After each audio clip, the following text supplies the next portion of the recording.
Brian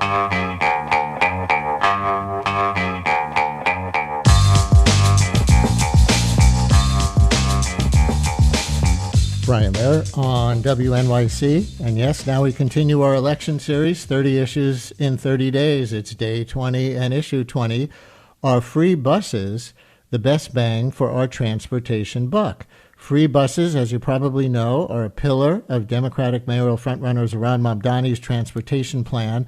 The proposal, piloted by Mamdani as Queens Assembly member last year, there was a pilot project, aims to speed up the notoriously slow bus system and help New Yorkers struggling with the city's high cost of living. In our 30-issue series, we've been addressing some with explainers and some with debates. This is going to be on the debate side. So joining us to make their arguments are Charles Komanoff, transit activist and mathematician. His Excel traffic spreadsheet model was used by New York State officials in drafting the 2019 congestion pricing law. You either love him or hate him for that. He has endorsed Mamdani's free bus plan.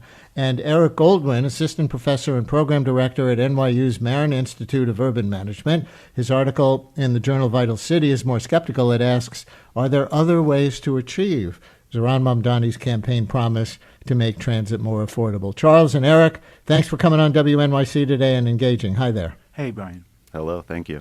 And let me start with a clip from last night's Channel 4 Politico Telemundo mayoral debate.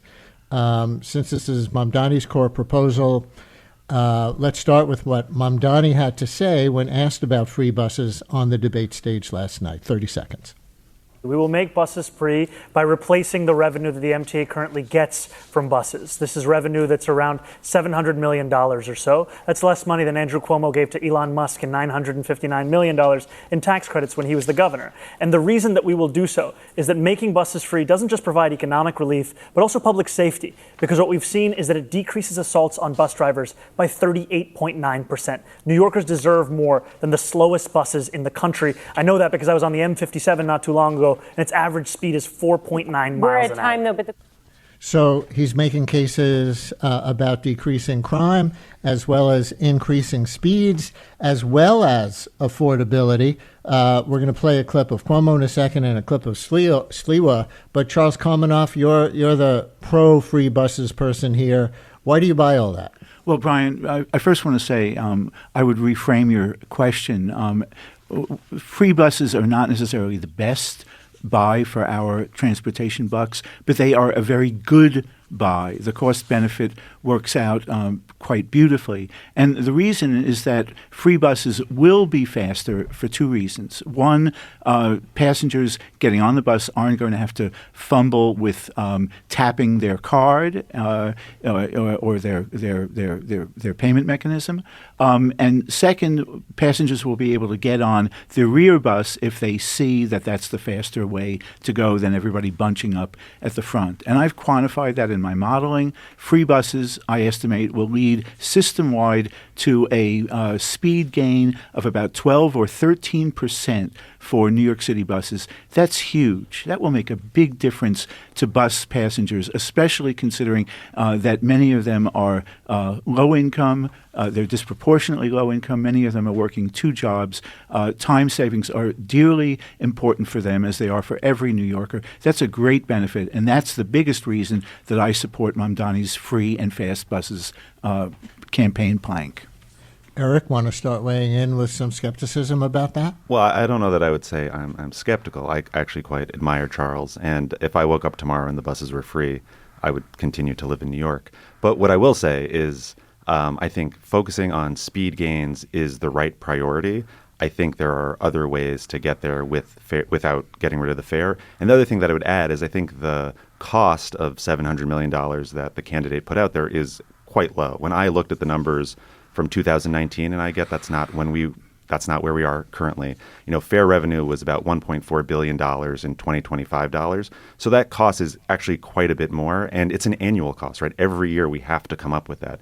And I think there are other things that we can do to get our buses to be faster. And if we're going to spend $1 billion a year, let's meet in the middle. I think there are just better opportunities for expanding transit capacity with, subway extensions, for instance, that would just make the city and provide greater access to all New Yorkers. I'm going to play a second clip right here, and we'll follow up on what you were just saying, the two of you, as well as bringing in another issue. And now we're going to bring an issue in that's a downside argument from Andrew Cuomo in last night's debate, that homeless people would start sleeping on the buses, and they would be like, kind of the worst of the subway cars in that respect, but all the time. This is a minute of an exchange that starts with Cuomo, and Mamdani will respond. I think free buses is a mistake. It costs about $700 million. Just to give you an idea, that we only raise about $500 from congestion pricing. It's been done before in other cities. It was a disaster. They stopped. They basically became mobile homeless gathering places. What I say is free buses for working families who can't afford it, and free subways for working families. But don't subsidize rich people on a bus, and it's been tried and it's failed. Mr. Mamdani, can you just respond quickly on the point about the mobile homeless gathering places? This is something that we heard when we were fighting to make buses free in Albany, when we delivered the first fare-free bus lines in New York City history. And what we saw is when we made one bus route free in each borough of New York City, there was no increase in homelessness on those buses. There was no increase in fare evasion in the surrounding area. What there was an increase in ridership of up to 38%. Thank you, Mr. Mamdani. All right. So what about that homeless gathering spot, as Cuomo described it, Charles Komanoff?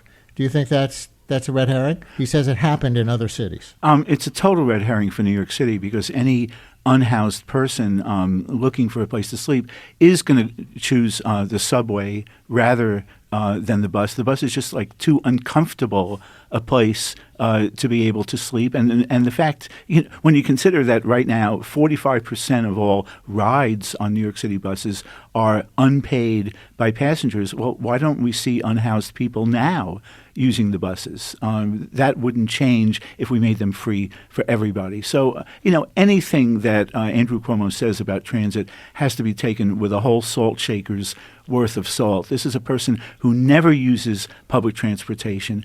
He is a self-proclaimed car guy. Yes, I give him credit for launching congestion pricing back in 2017, although he later abandoned it. But this is not somebody that we should be looking to for wisdom about how to make New York City transit better. But Eric Goldwyn, was Cuomo citing real examples from other cities where they became sort of rolling homeless encampments? Yes, he was citing some real examples. But I think he also focused on not subsidizing wealthy people. And, as Charles mentioned earlier, the majority of bus riders are not wealthy. But I do think we have a program, Fair Fares, that is imperfect. I think it can be expanded. Mamdani has said he does not like means testing, which I get. But, every kid in New York City gets an Omni card. We have ways of getting, fair relief to people who need it if we, focus on it. And I think that it would be a better way. I also think sort of the imbalance between subway and bus is a little bit problematic, because we're incentivizing people to take a less efficient, lower capacity mode versus the higher capacity, more efficient mode. Well, they generally probably only take the buses anyway when the subways don't go there, right? There are a lot of places that the buses go that the subways don't. Many people transfer from bus to subway. The numbers from Brooklyn, I think, something like 50 or 60% of people transfer from buses to subway. Right. Yeah, I grew up in a no subway zone. I had to take the Q28 bus to Flushing whenever I was going to come into the city or go other places by train. But Eric, let me stay with you on this, since you brought up means testing as opposed to universal. How would Cuomo's means testing proposal that he was referencing there be different from today's Fair Fares program? Because means testing already exists. Do you think that it would be different? Is he proposing anything that's actually different and that would be an improvement? I have no idea the specifics of his proposal. I'm sure he's just saying it. But, there's a wonderful book by the author Jen Pahlka, and she talks about, she founded Code for America. I'm going to get it all wrong. I forget the exact title. But she says that what they found in her work, and she worked in the federal government, she worked on the West Coast, is they do auto-enrollment for people who meet certain criteria, right? So, if you live in public housing, everyone in public housing gets an Omni card. If you receive certain benefits, everyone who receives those benefits automatically gets the card. And so like there are ways to do this where you don't have to go to a website on your phone, with spotty internet and like fumble through the process of signing up and like getting the numbers. You just give the stuff to the people who need it. And, that is perhaps a better way. And I think that is a better way. Charles, you want to jump in? These ideas are complementary. They don't have to be mutually exclusive. Fair Fares is on paper, a fantastic program. And again, it's something that advocates had to fight for years. It didn't just sort of come floating down from enlightened mayors. The Riders Alliance and the Community Service Society of New York advocated for it for a long time, and it finally came into existence about a dozen years ago. And now they're fighting to raise the income threshold so that more people, more New Yorkers, can qualify for it. But Eric's points, they're great. There ought to be automatic default enrollment, and there's no reason that we can't do that in addition to, and that then would apply for the subways. But making buses free pencils out very beneficial when you consider especially the time savings for bus passengers. And so notwithstanding all of Eric's excellent complimentary points, I'm 100% for it. Is there a larger conceptual thing here about making things universally free? Charles, I think you were referring before to, Mamdani doesn't like means testing in general. Another one like that is childcare, which he would start a universal free childcare program for. But there are a lot of, relatively upper income people who don't need the free childcare, and yet it's going to cost the taxpayers money. So do you have a kind of overarching thought on means testing versus universal as the way to economic justice? Well, Brian, I'll stick to my lane, which is transportation, and there is spare capacity on most New York City buses most of the time, and so making the buses free, which I estimate will lead to about a 20 to 25% increase in bus patronage because of the combination of the fare incentive. The fare would now be zero, and also that buses would be faster. That isn't taking things away from people. As you know, I was a strong supporter of congestion pricing because the space that any car or truck occupies on New York City streets and roads does take something away from other people. But then in other sectors, in public libraries, of course, they should be free because literacy and reading enhances, my reading enhances everybody else's and vice versa. So, there's no universal rule that we can apply. We have to pick and choose. And I think that candidate Mamdani has done an excellent job in prioritizing, and here now I'm speaking not as a transportation guy, but as a voter, in prioritizing free childcare and free buses both. So Eric Goldwyn, for you as the skeptic of free buses, another specific Mamdani argument in the clip is that crime went down, at least assaults on bus drivers. That particular crime went down 38% during the pilot program. Do you think that's real, or would be even more broadly the case in a universal free bus program, or not? I think that is real. So I'll just a little digression. So I did a Brooklyn bus network redesign with my colleague Alon Levy in 2018 or 17, I don't remember. And we interviewed several bus drivers in Brooklyn, and we did a survey with, I think, over 300. And they all universally were like, please get the fare out of my zone. I don't want to deal with it. It creates conflict. And I think in 2017, there were maybe 50 assaults on bus operators in Brooklyn. But the thing is, there are other methods to do that, right? Like we could have, and we have the technology to have all-door boarding, for instance. Our select buses, you pay either when you get on or you get the ticket before you get on, and the bus operator doesn't have to deal with that. Like there are other ways to deal with collecting the fare that can remove the bus operator from sort of, peril. All right, one more clip. We heard from Cuomo, we heard from Mamdani. Here's Republican candidate Curtis Sliwa, who is against the free buses, and his way in was to rail against the amount of fare evasion that people are allowed to get away with right now. 25 seconds of Curtis Sliwa. Could I address that on the buses? Because half the people don't pay their bus fare to begin with, Zohran.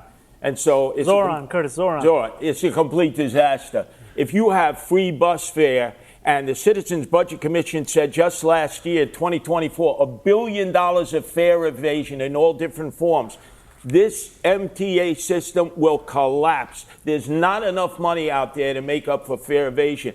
Pay your fare. If you don't pay your fare, they have fare programs for the poor and the indigent. But everybody should be forced to pay their fare. So now I will note that Mamdani has had to correct both of his rivals, Cuomo in a previous debate and Sliwa there, on just how to say his name. And so you got to wonder, are they mispronouncing his name on purpose? So anyway, but that's another show. On this notion of fare evasion as opposed to raising taxes on the rich and on corporations to fund the MTA. Eric, you want to weigh in briefly? Yeah. So I think that my biggest issue with the free fares is that it's not clear how we'll pay for it. Like I understand that we've said we'll raise taxes on a select group and that will cover the costs. But if you look at the free fare programs in Boston or Kansas City, these are $8 million a year, $10 million a year, and they can't find the funding for them. Now, should we fund public transit better? I absolutely think that we should. And I'm so happy to have a mayoral candidate who wants to sort of grab that mantle and be a transit mayor. But I worry that, okay, let's say we make it free next year and then we have a new administration and we can't come up with the money. It's $1 billion a year, right? It's not $8 million a year. Like that money has to come from somewhere. And so unless someone's going to identify how that's going to come to be and be honest with the voters about it, I just think, we don't have good information and we shouldn't sort of take this idea too seriously. Charles, 30 seconds for a response and then we're out of time. Well, Curtis is right. There's a lot of evasion going on, but it's not just restricted to fares. There's parking evasion with the massive amounts of free parking given away, which is a traffic accelerant and a gridlock accelerant. There's placard abuse, which, to his credit, Andrew Cuomo zeroed in on last night in the debate. So I'm not saying that there has to be a sort of quid pro quo here, but there are many ways to extract revenue from transportation that will improve traffic and improve mobility. And there you go, folks, with issue 20 in our 30 Issues in 30 Days election series. Are free buses a good idea? We thank Charles Komanoff, transit activist and mathematician, and Eric Goldwyn, assistant professor and program director at NYU's Marron Institute of Urban Management, for engaging in this debate. Thank you both so much. Thanks, Brian. Thank you. Brian Lehrer on WNYC. More to come.